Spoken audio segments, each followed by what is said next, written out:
You often hear people say, if I won the lottery, I'd just quit my job. But maybe it's a bad idea.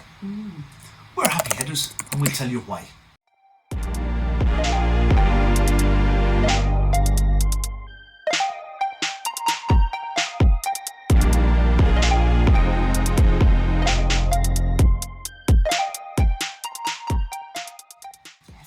Well, I definitely would not quit my job if I won the lottery. First of all, I don't want people to know I won it. Because you'd be feckin' hounded, wouldn't you?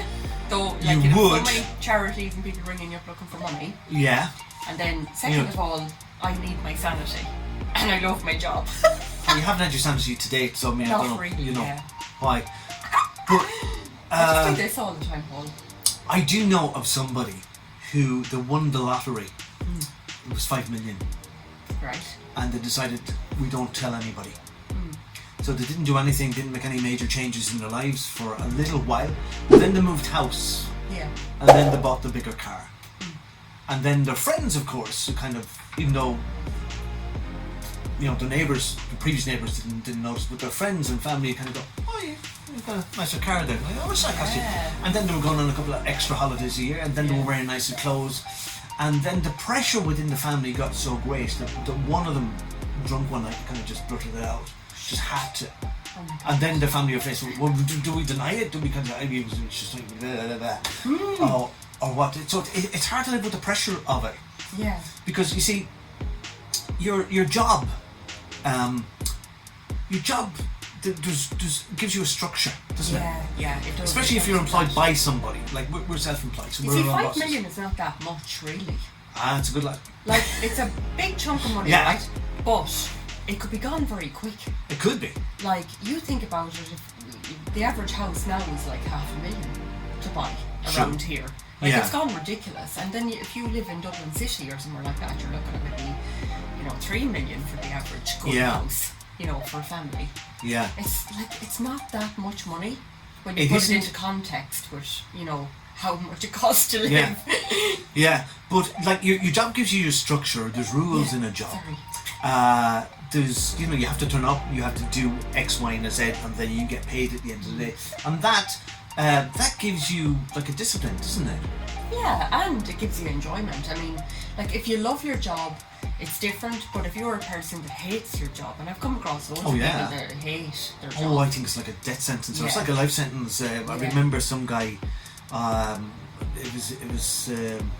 he worked in a mine somewhere. Yeah. It was years and years ago. I remember seeing this, although a friend of mine was telling me the same thing. Been interviewed, like the mine closed down, and the reporter sticks the microphone in the window. How do you feel about getting laid off your job? He goes, I'm never going to get work again at my age. Nobody's going to be interested in whatever. He said. Yeah. And you went to, I'm working there like since I was age 13. I'm working there, I was 50 years or whatever. He said, I wouldn't mind, but I hated every single day of it. Oh God, imagine that. Wow. What a pain. Sentence, really, like, And having to get and go. His job gave him a sense of identity. Yeah. And this is important. This is why sometimes people, when they retire, they die quite quickly. Yeah. Because they stop being who they were. Yeah. Going to golf every day just doesn't do it for them, I've tried though. Try it for a while. But it's, as well as that, it's like it gives you this connection with your colleagues as well, the people that you work with, regardless of whether you like them or not. When you're gonna like some, you're gonna dislike others. Yeah. But it does give you that. But I think the biggest thing about winning the lottery is that people are going to know, and people are going to work out how much it was. You become like the rescuer for a lot of people. People kind of go, can you lend me a few pounds to I need to pay this and whatever. And you're going to say no to them? Because you've got just, millions now. In the bank. So you become this go-to person. Yeah. Like you would probably want to help your family and close friends. But where's your cut-off point where you kind of go, no, and are people just using me now for my money? Oh yeah, I mean, I think it's like the rent-a-friend thing in the pub, when you're drinking or you're a heavy drinker and you go to the pub and everybody buys a round, you're best friends with the guy who's buying the round, while he's buying, kind of thing. So, I mean, I think while you have money, I think a lot of people are going to be looking for money off you.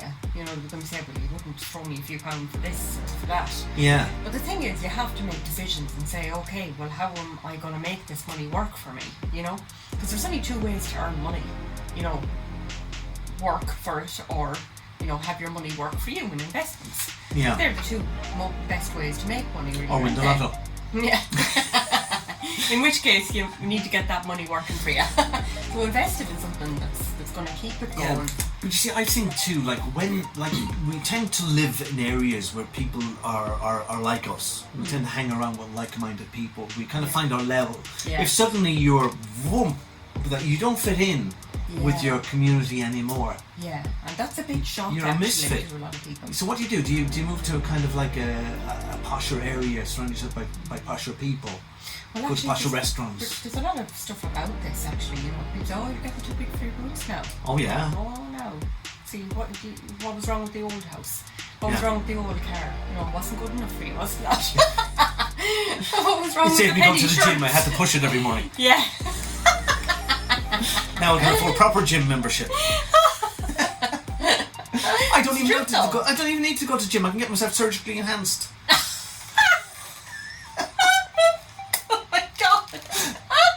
That's what the operation was for this week. I don't want to talk about that. Just you notice my octaves and my voice has changed. Anyway. But yes. So I think because your whole sense of identity and everything else is caught up with your standard of living or where you live and what you do. Yeah. That when that's gone, yeah, you can get very undisciplined.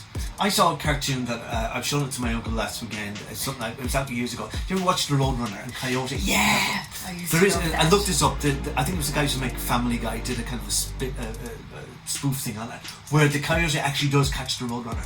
Oh. After all these years, he catches him. Wow. And he sits down and he eats him. He has a nice big meal. He's sitting there with a big bloated belly. He goes, 20 years trying to catch that guy. But then it's what happens afterwards. He's still sitting there. He's no purpose in his life anymore. Yeah, he's nothing to chase. And he becomes becomes depressed. Watch it. The coyote finally catches the rudder. It's very, very funny. Especially the very ending. Look at that. But there is that then, you don't fit in. And part of our needs as human beings is to have connections with people. Yeah. So if you've got so much money that you've nothing in common with the people that you used to hang around with, that's a bad thing. It is, and there was a massive piece of research done on people who won the lotto a good number of years ago, back maybe 2-3 years ago. Yeah. They did this piece of research to see, well, where did they all end up? Yeah. And where do you get this now? Yeah. 90% of people who won the lotto, it was in around 90%, who won the lotto were broke after 2.5 years. Yeah.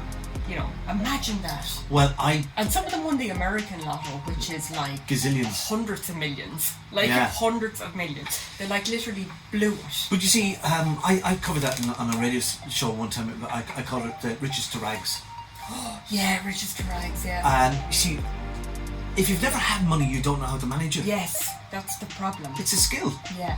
You need to know, and people do that. I go mad thing. Yeah. And I would often joke, like if I did win the lotto, I'd go off and I'd lie on a beach in Greece for 6 months. Yeah. Do nothing. Yes. And then I think about what do I need to do now with my life? Will I, start a business? Will I? Yeah. What will I want to do? Because your life needs to have a purpose. Yeah, definitely. You can only lie on the beach for a certain period of time. I'd test and see how long I can do that in another video. 6 months would be great. Yeah. I tend to start getting sick of it after 10 days.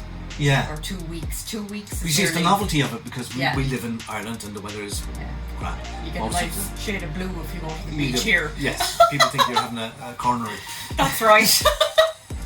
Second freezing, lads. So when the novelty of you can get whatever you want, so you buy the best cars, you best clothes, you go on the best holidays. When all of that ceases to amuse you anymore, yeah. What do you do? Where do you go? See, I think that we have to serve. I really do. I think we need to be creating and doing things that bring us joy and, ultimately help others. And I think that's what really fires us up, Yeah. Not lying on a beach. I know, I can do lying on a beach. I can serve mankind that way. But I'd love to, if you won hundreds of millions, wouldn't it be class to actually make a difference in a third world country? Or even here, even though this is a first world country, imagine if you built 500,000 houses Yeah. housed like loads of families who can't afford mortgages. Wouldn't that be so cool? Yeah. But when people say you love kind that. of like you're kind of uppity in yourself, there you go, building loads of houses on people's And giving them pristine away. green fields. You think you're great. Yeah. But then you see the people who get them. Everybody's going to say, "Oh, they won't respect them." Or look You see, after that's them or true. If you get whatever, something for free, you don't appreciate it. Yeah. Whereas you have to work for it and pay for it. There You has to be do. something. That's been my experience. I've helped people in the past who've been in a bad situation who couldn't afford to pay me, Yeah. and in a lot of situations, sometimes they won't turn up for a session, or they won't even tell you They wouldn't even that tell you. I've changed my mind or something, because they've no value. Yeah. They just take you for granted. They do, yeah. Yeah, and that happened to me as well. When I started off counselling too, I used to like charge €30 or something like that for a session, and people didn't value me. They didn't think I was any good. Yeah, but you see, You know? what I remember hearing this somewhere, but I do like I charge top rate for the work that I do, because it's exceptional work that I do. It's not everybody that can do. And you've been on telly as well, like on radio and everything. Like you're famous. But people kind of go, that's a fair chunk of money now there for an hour and a half's work. And I said, it's not an hour and a half's work. It's 20 years of work. I put 20 years into being able to do what I do in an hour and a half. Yeah. It's 20 years work. Yeah. Not And an hour and a that's the half. difference. It's believing in what you deliver as well. Like, you know, as a hypnotherapist, like that one session can completely change somebody's life, you know, if they're invested. Yeah. You know, and I think it's the same with EMDR, what I do as well. Yeah. If someone that really wants to recover from their trauma and they come to me from EMDR and they stick with the process, they will recover. So if you won the lotto, would you quit your job? No, I wouldn't. If I won the lotto, I would do my job on a beach in Greece. We'd find other places in the world to do it. And on that note, we've come up to time. We're Happy Headers. Like us, subscribe to us, and we'll talk to you soon.